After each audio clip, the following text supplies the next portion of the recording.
सबसे पहले आज बात होगी पुणे के उस एक्सीडेंट की जिसमें थोड़ी ही देर में जुवेनाइल कोर्ट का फैसला आने वाला है। नाबालिग आरोपी पर बालिग मानकर केस चलाने की मांग की गई है, जिस पर पुणे जुवेनाइल कोर्ट अब से थोड़ी ही देर में अपना फैसला सुनाएगा। हालांकि इस पर सुनवाई पूरी हो चुकी है और फैसले को सुरक्षित रखा गया है। 18 मई की रात को पुणे में शराब के नशे में रईसजादे ने 200 किलोमीटर प्रति घंटे की स्पीड से कार चलाते हुए 2 IT इंजीनियर्स को रौंद डाला था, जिससे कि उनकी मौके पर ही मौत हो गई थी। इस पूरे मामले में आरोपी को पकड़कर पुलिस के हवाले कर दिया गया था, लेकिन पिता के रसूख के आगे उसे फौरन 15 घंटे के भीतर ही बेल मिल गई थी। लेकिन अब जब इस पूरे मामले में तूल पकड़ लिया है तो पुलिस भी एक्शन मोड में नजर आ रही है। आरोपी के पिता समेत 5 लोगों को अरेस्ट किया गया है। पुणे एक्सीडेंट से लोगों में बेहद गुस्सा है। नाबालिग के पिता विशाल अग्रवाल को जब कोर्ट लेकर जाया जा रहा था तो लोगों ने उस पर स्याही फेंकी। मामला बढ़ने के बाद पुलिस भी एक्टिव हुई है।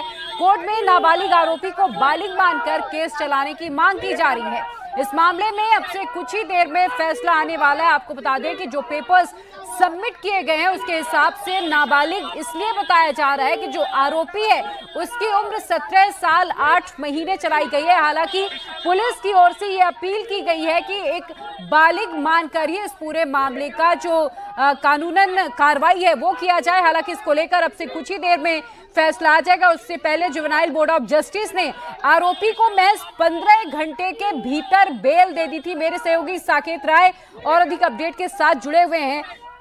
साकेत, फैसला आने में कितना वक्त और जिस तरह से लोगों में रोष है इस पूरे मामले को लेकर, क्या लग रहा है किसके फेवर में आज फैसला आ सकता है? बिल्कुल प्रिया, देखिए आज का फैसला किसी के भी फेवर में आए बहुत महत्वपूर्ण होने वाला है, क्योंकि जिस तरह से पुणे पुलिस की तरफ से शुरुआती दौर में कोताही बरती गई और उसके बाद जो लोगों के बीच आक्रोश देखने को मिला वो अपने आप में देखने लायक था। अब आपको बता दें कि इस वक्त की सबसे बड़ी खबर ये है कि इस वक्त पुणे में 2 महत्वपूर्ण मामले चल रहे हैं। एक, सेशन कोर्ट में विशाल अग्रवाल को पेश किया गया है जो नाबालिग के पिता हैं। उनके ऊपर कई आरोप लगाए गए हैं, जैसे कि उनसे लगातार उनके जो बचाव पक्ष के वकील हैं, इसके अलावा जो सरकारी पक्ष के वकील हैं, दोनों ने अपना पक्ष रख दिया है। कुछ देर में उनके ऊपर भी फैसला आ सकता है। आपको बता दें कि पुलिस की तरफ से विशाल अग्रवाल की 7 दिनों की कस्टडी मांगी गई है, तो वहीं जुवेनाइल कोर्ट में भी दोनों पक्षों की दलीलें पूरी हो चुकी हैं और अब से कुछ ही देर में यहाँ फैसला संभावित है। मैं आपको बताऊं कि जिस तरह से नाबालिग द्वारा 18 मई की रात को और उसके बाद 19 मई की पूरी रात में ये प्रकरण हुआ, उसके बाद जिस तरह से पुलिस की तरफ से कोताही बरती गई, उसके बाद जो मेडिकल में देरी हुई, और आपको बताएं कि अभी भी आश्चर्य की बात है कि मेडिकल रिपोर्ट सामने नहीं आई है। अभी तक ये साफ नहीं हो पाया है कि नाबालिग के मेडिकल रिपोर्ट में क्या कुछ आएगा। तो कहीं ना कहीं जिस तरह से ये पूरा प्रकरण घटा, उसके बाद जो वाद विवाद और इसके बाद राजनीति इस पूरे मुद्दे पर वो गरमाई हुई है। लेकिन इस वक्त जो 2 महत्वपूर्ण बातें ये भी बताइएगा कि जिस तरह से विशाल अग्रवाल ने इस पूरे मामले में पुलिस को गुमराह करने की भी कोशिश की, अलग अलग गाड़ियां बदली ताकि पकड़े ना जाएं, और अब इस पूरे मामले के लेकर भी सुनवाई हो रही है कि जैसे कि अभी आपने बताया कि कस्टडी बढ़ाने की मांग की जा रही है। इसको लेकर क्या जानकारी है आपके पास? देखिए, विशाल अग्रवाल को संभाजी नगर से गिरफ्तार किया गया था और जिस तरह से उन्होंने पुलिस को गुमराह करने की कोशिश की, इसके अलावा उन्होंने जो फ़ोन था उनका वो उन्होंने बंद कर दिया। वो दूसरे का फ़ोन उपयोग कर रहे थे। अपनी गाड़ी को उन्होंने मुंबई की तरफ भेजा ताकि वो पुलिस को गुमराह कर सकें, और उसके बाद वो संभाजी नगर की तरफ अपने दोस्त की गाड़ी से निकले, जिसको GPS के जरिए ट्रैक करके पुलिस ने उन्हें गिरफ्त में लिया। पुलिस में की गिरफ्त में आने के बाद अब उन्हें कोर्ट में पेश किया गया है।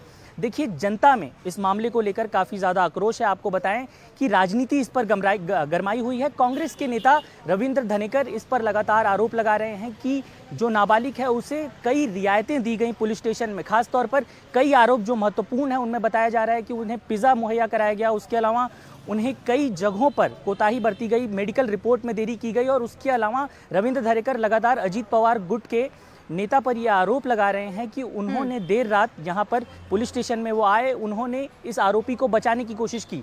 हालांकि सुनील टेंगरे जो कि अजीत पवार गुट के नेता हैं, वो इस बात का दावा ज़रूर कर रहे हैं कि उन्होंने विशाल अग्रवाल से बात तो की, लेकिन उन्होंने किसी भी प्रकार की मदद मुहैया नहीं कराई थी। अब देखना ये होगा कि जब ये कोर्ट का फैसला यहाँ पर आता है तो सबसे महत्वपूर्ण जो फैसला है कि सबकी निगाहें जिस पर टिकी हुई हैं, बिल्कुल साकेत, और निगाहें इसलिए टिकी हुई हैं। और अब इस पूरे मामले में देखिए, देवेंद्र फडणवीस महाराष्ट्र के डिप्टी सीएम ने भी बिल्कुल साफ कर दिया है कि जो जुवेनाइल बोर्ड ऑफ जस्टिस का फैसला है उससे उन्होंने भी हैरानी जताई है। बहुत शुक्रिया आपका तमाम अपडेट के लिए। और इस मामले में अब से कुछ ही देर में फैसला आएगा। इस बड़ी खबर पर हमारी नजर लगातार बनी हुई है।